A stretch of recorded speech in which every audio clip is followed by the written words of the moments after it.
Good morning. Oh my gosh. Okay, remember 2 or 3 days ago I did a crying video and I was like just bawling my eyes out because I shared that I hadn't heard from my 19-year-old daughter Katie.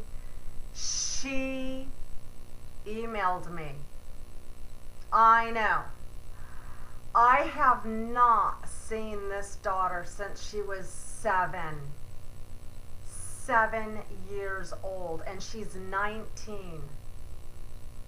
And I just recently, like 2 months ago, I prayed and I said, you know what, God, she's not living with her dad anymore. She's over 18.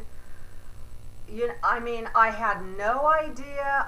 You know that saying, a bulldog will grow up vicious, or the pit bull, that's the breed. A pit bull can grow up either vicious or totally loving, depending on its owner. And so when you think about kids and how they're grown up, how they're molded, how their brains work, how they're raised, how they think, how they act, how they grow up and how they turn out. You know, there's a verse in the Bible that says, you will know the tree by its fruit. So that means if I'm a peach tree and her dad's a lemon tree, you know, then that means Katie is sweet and sour. We should open up a Chinese restaurant. Okay, I just want to thank you guys out there in YouTube land. You know who you are. Your heart was in my video when I was crying those tears from my heart and my soul. How many people can completely raise your hand and say, God still answers prayers? And it's the month of November. It's the year 2015. And I know my God will do it. I know it. And I am living proof. Okay, now, I know, calm down, calm down. She was only 7 years old last time I saw her. It was a bad custody battle, which reminds me of another Bible story. See, I'm a Christian, and I know the Bible like the back of my hand. Because I got the back of her hand whenever I was mouthy. It's called tough love, sweet cakes. Okay, there's this story in the Bible, and it was, oh my gosh, I can't remember his name. Was it Samuel? Was it King Samuel, the one that had the knowledge and he was like so super duper smart? Or was it Solomon? I know, I can't remember. I'm going to go with Samuel. Okay, anyways, let's just get to the story. You'll know what I'm talking about. Okay, so he had a complaint one day, and these two mothers came before him with a complaint. I don't know how the one child died. In the night, one of the mother's baby children, because I don't know how old it was, I'm going to say it was 6 or 7 months old. So the mother wakes up in the night, her child is no longer alive. So she goes either next door or she wakes up in the same house. I've got to read the story, but this is how it goes. She takes another woman's baby and takes the other woman's baby and puts it in her now deceased baby's little cradle.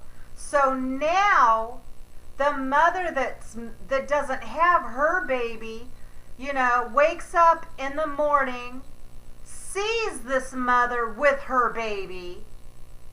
Because how many people know? When you know your child, okay?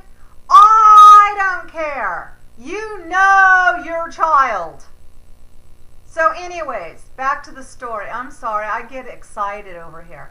And so then they go to the king, and the king says, you know what, I'll tell you what. You're saying it's your kid. You're saying it's your kid. Give me my knife and let me just cut the kid in half. I'll give half to this mother. I'll give half to this mother. The real mother says, no, you don't have to do that. Let her keep the child. Knowing in her heart, that's my kid. But I don't want my kid being cut in half.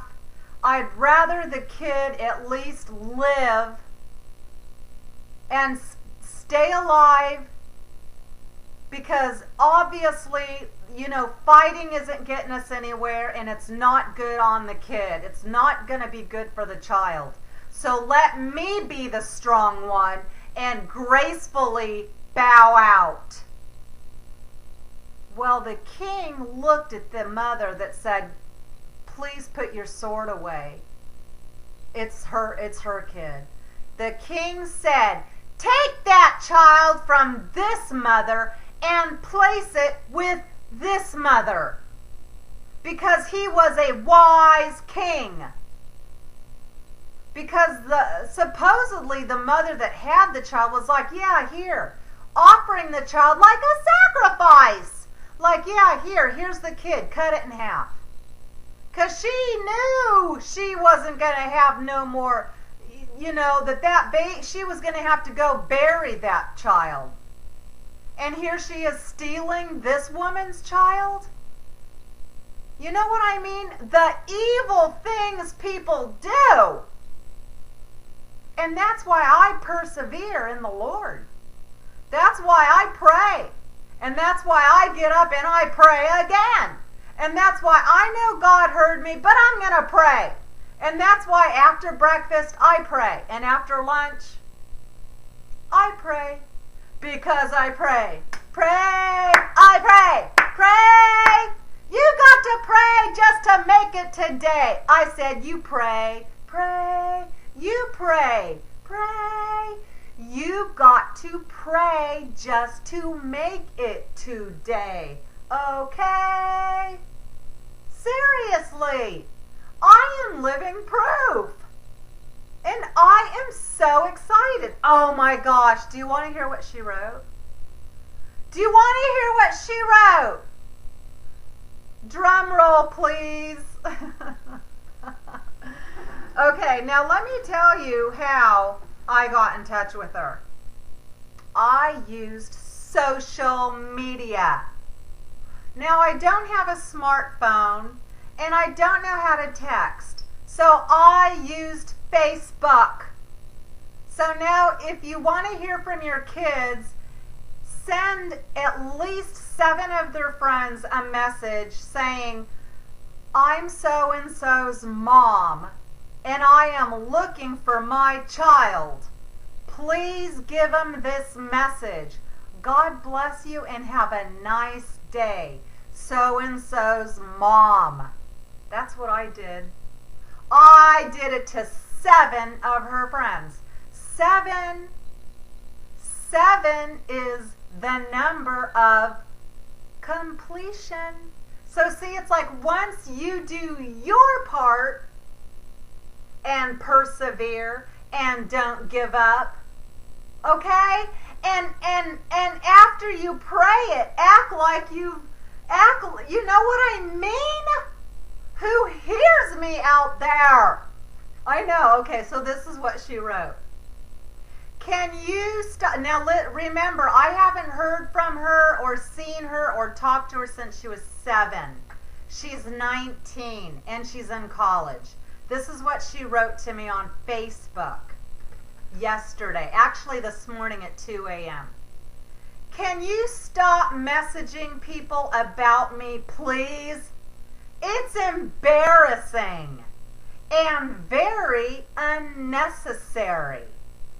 I've had so many people calling me and texting me and coming up to me in school, and it's so embarrassing.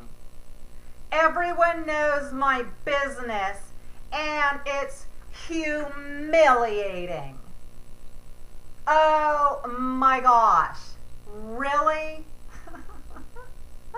Does she like totally not sound just like me? And I haven't seen her since she was 7. There's that magical number again. I haven't seen her since she was 7. I know. She was 7 the last time I saw her. I emailed 7 of her friends. I don't know what to say except God is good. God answers prayers if you don't give up. And you gotta believe. That's the whole thing to the reason why I do videos, and the reason I'm not going to stop making videos is because God is still in the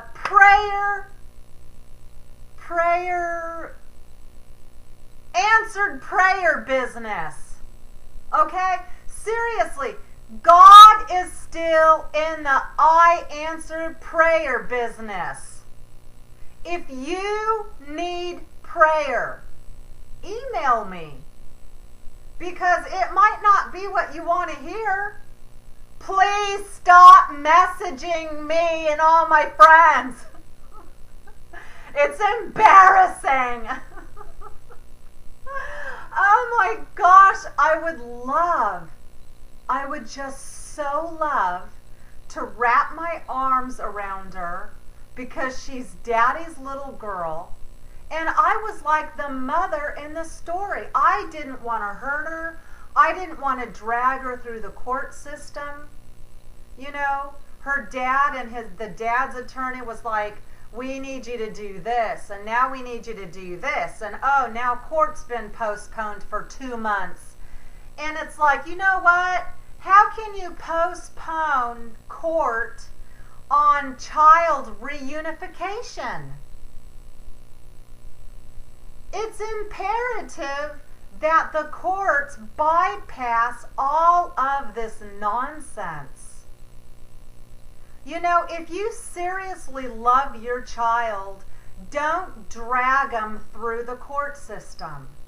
As a matter of fact, think outside the court system. The Bible even says, don't take people to court. Try and work it outside of court, because after you go to court, you're gonna have to sell your house. You're gonna have to sell your cars.